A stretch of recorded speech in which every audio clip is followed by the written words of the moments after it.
Yo halo netizen, apa kabar hari ini? Semoga selalu menegangkan dan mengasihkan ya.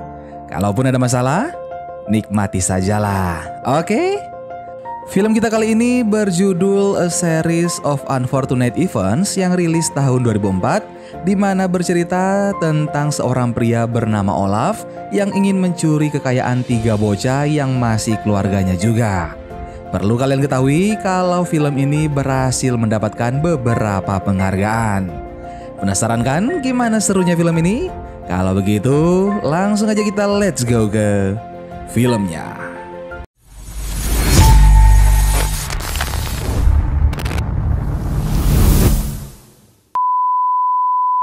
Film dibuka oleh Lemony Snicket yang menceritakan tentang anak-anak Baudelaire yang cerdas namun memiliki nasib malang. Lemony ditugaskan untuk mendokumentasi kisah mereka. Violette Baudelaire merupakan anak tertua.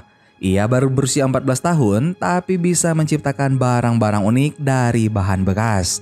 Anak yang kedua bernama Klaus Baudelaire, seorang kutu buku. Ia bahkan mengingat semua yang ia baca. Kemudian yang terakhir, Sunny Baudelaire, anak termuda yang gemar menggigit segala sesuatu dan memiliki 4 gigi tajam. Suatu hari saat 3 saudara ini bermain bersama di pantai Brini, Tuan Po menyampaikan kabar bahwa orang tua mereka meninggal dalam insiden kebakaran yang baru saja terjadi. Tidak ada yang tahu penyebab pasti kebakaran itu. Lemony beserta rekan-rekannya sudah melakukan penyelidikan, tapi yang mereka tahu hanyalah nyala api itu dimulai dari jarak yang sangat jauh melalui pembiasan dan konvergensi cahaya. Lalu dalam beberapa saat seluruh rumah terbakar habis. Scene kemudian berpindah di mana Violette dan Klaus memungut barang-barang orang tuanya yang masih tersisa. The smallest discovery would send his mind reeling with questions. What was this spyglass hidden in his father's desk? Tuan Po yang merupakan kepala petugas manajemen multuari dan pelaksana warisan orang tua 3 anak ini akan mengurus uang warisan hingga mereka cukup umur. Tuan Po menempatkan mereka dalam perawatan kerabat dekat yang bernama Count Olaf yang berprofesi sebagai aktor teater. Live with Count Olaf? No. He's my neighbor.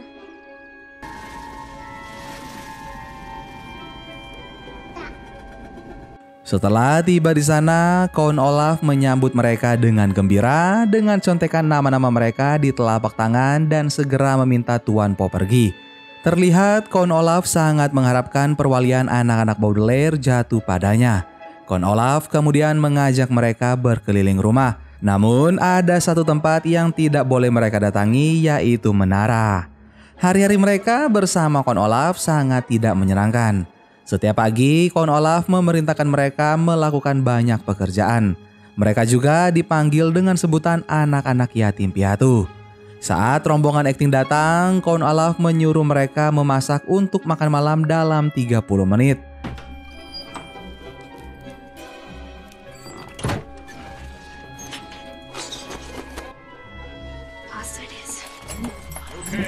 Tiga anak ini menguras otak untuk memasak pasta dengan alat dan bahan yang sangat terbatas. Tapi ternyata Count Olaf menginginkan daging bukan pasta. Dengan perlakuan Count Olaf yang semena-mena, Klaus bertekad pria jahat ini tidak akan mendapat sepeser pun dari warisan orang tua mereka. Count Olaf pun mengurung mereka di kamar. Klaus kecewa pada orang tua mereka sendiri karena tidak memiliki planning apapun untuk anak-anaknya. Violette lalu menenangkan Klaus dan mengajaknya menata kembali kamar yang mau tidak mau menjadi tempat tinggal mereka sekarang. Les enjoyed their evening in the sanctuary they had built together, but in their hearts they knew that the troubling world. Scene kemudian berpindah di dalam sidang. Count Olaf memenangkan perwalian atas anak-anak Baudelaire. Ia kemudian mampir ke sebuah toko dan sengaja memarkir mobilnya di tengah rel kereta. Count Olaf turun sendirian dari mobil dan mengunci semua pintu. Ia sudah menyusun rencana untuk mencelakai anak-anak Baudelaire. Kereta pun mulai mendekat. Tuan Po sempat menelpon tapi tidak dapat mendengar suara mereka dengan jelas. Violette, Klaus, dan Sunny membuat alat untuk menarik pengali jalur kereta dengan benda-benda yang ada di mobil. Tiga anak ini pun berhasil terbebas dari maut.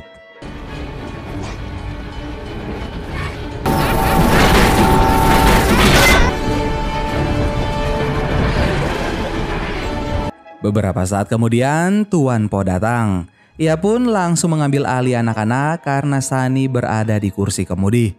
Kon Olaf pura-pura bersedih kehilangan mereka.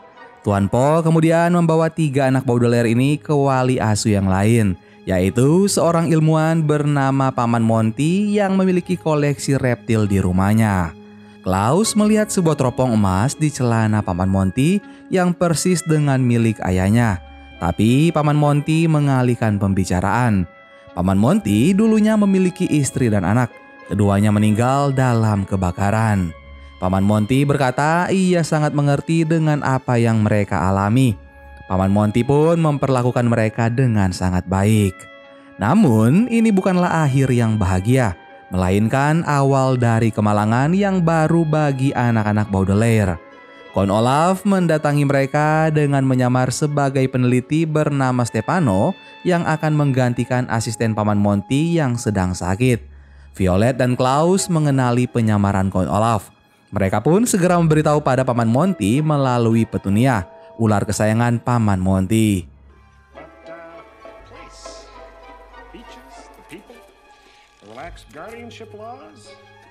Paman Monty kemudian menguji Stefano palsu ini untuk mengeluarkan bisa Petunia. Kon Olaf mulai panik. Tapi ternyata Paman Monty salah paham dan malah meminta mereka tidur. Oh, and if you kids should get restless during the night, I'm right down the hall, and I'm a very light sleeper. Pada pagi harinya, Paman Monty ditemukan tewas di dalam kandang Viper ular raksasa. Yang sangat menjengkelkan, rekan-rekan Kon Olaf menyamar menjadi petugas pemeriksa mayat dan juga TKP. Mereka menyatakan Paman Monty tewas karena bisa Viper.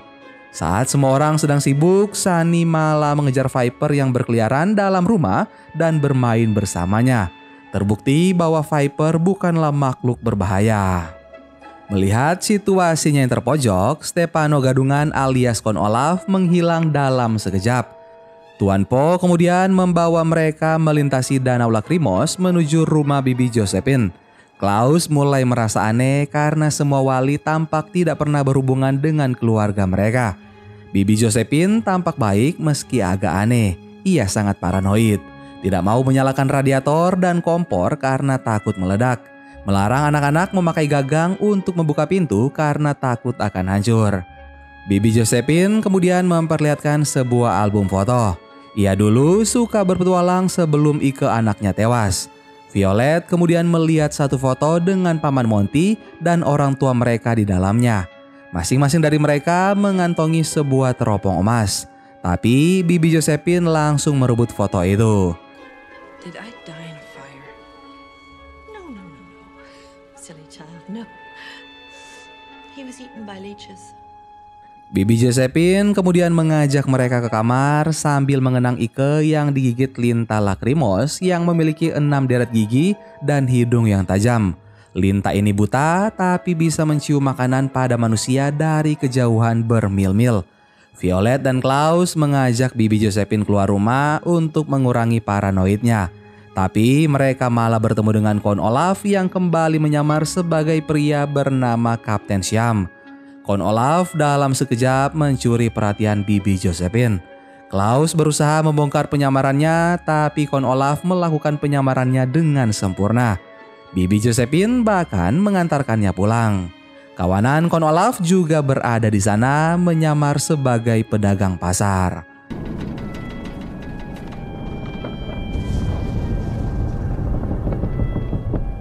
Saat Baudelaire bersaudara ini pulang, Bibi Josephine sudah terlempar ke danau, meninggalkan sebuah surat bunuh diri.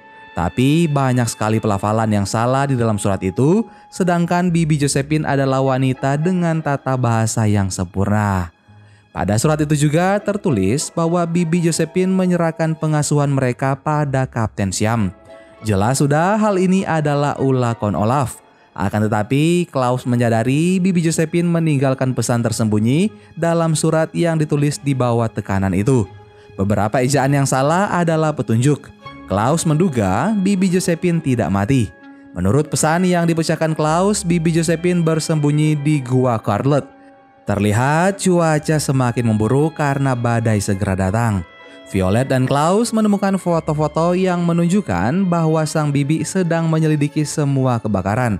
Terdapat juga sebuah sketsa jendela yang menyerupai mata, mirip seperti tato di kaki Count Olaf. Mereka tidak bisa mengumpulkan petunjuk lebih karena badai semakin menggila. Rumah Bibi Josephine pun hancur, di mana Violet, Klaus, dan Sunny terjebak. Violet dibantu Klaus kembali membuat percobaan. Mereka menggunakan tabung pemadam untuk mengiring jangkar, lalu melemparnya ke balok besar penahan rumah. Pijakan mereka mulai bergoyang. 3 saudara ini langsung melompat ke bagian depan rumah, dan mereka pun selamat. Klaus mengusulkan untuk melapor polisi, tapi Violet mencegahnya karena polisi pasti akan lebih mempercayai orang dewasa.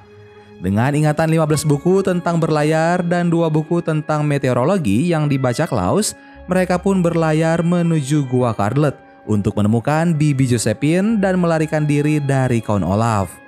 Singkat cerita, akhirnya mereka tiba di Gua Carlet. Tebakan Klaus benar, Bibi Josephine berada di sana. Karena tidak punya persediaan makanan, terpaksa mereka harus kembali ke daratan.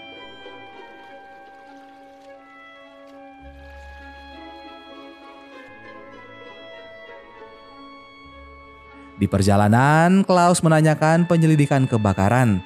Ternyata pasangan Baudelaire merupakan pemimpin penyelidikan ini. Semua orang yang berada dalam timnya tewas satu persatu.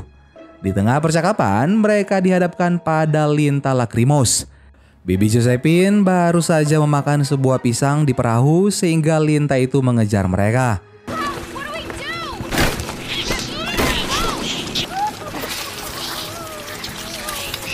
Sebuah kapal muncul membantu mereka, tapi kapal itu ternyata dikendarai oleh Count Olaf. Demi keselamatan nyawanya, Bibi Josephine menyerahkan hak asuh pada Count Olaf. Ia pun tewas di mangsa lintah lakrimos. Sesaat kemudian, Tuan Po datang menghampiri mereka. Ia mengira Count Olaf menyelamatkan anak-anak itu sehingga perwalian kembali ke tangan Count Olaf.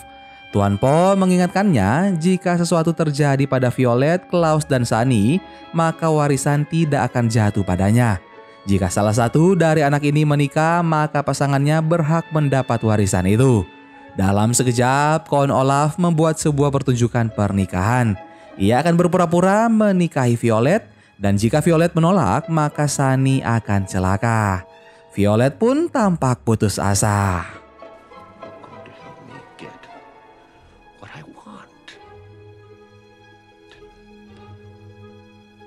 Scene kemudian berpindah di mana pertunjukan telah dimulai. Klaus yang tidak rela Violet menikah terus mencari cara untuk menyelamatkan Sunny. Dengan sebuah jangkar, Klaus memanjat menuju Sunny sementara Count Olaf dan Violet menuju panggung pernikahan. Saat menandatangani surat pernikahan, Violet menyadari Klaus sudah menyelamatkan Sunny. Klaus juga menemukan jendela yang sama persis di menara itu dengan sketsa buatan Ike saat menyelidiki kebakaran. Sesaat cahaya menembus ruangan menara. Klaus menyadari Count Olaf lah pelaku pembakaran dengan memanfaatkan pantulan cahaya melalui kaca yang mengarah ke rumah mereka.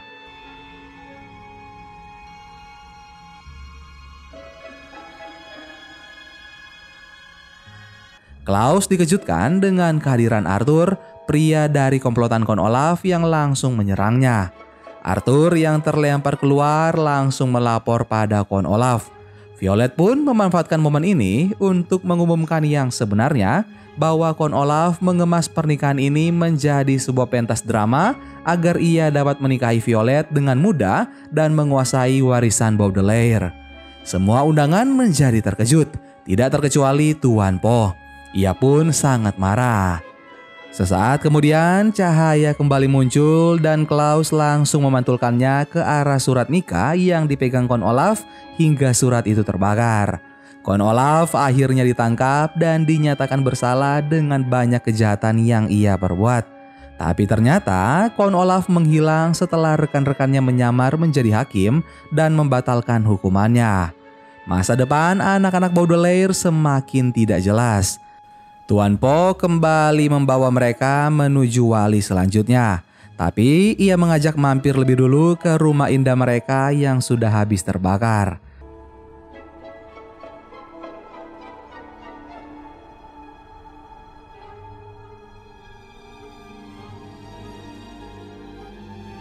Violet, Klaus, dan Sunny menerima sebuah amplop dengan banyak capos. Amplop itu telah berkeliling ke negara lain sebelum akhirnya sampai ke rumah mereka. Pada bagian pengirim di belakang amplop tertulis Tuan dan Nyonya Baudelaire, orang tua mereka.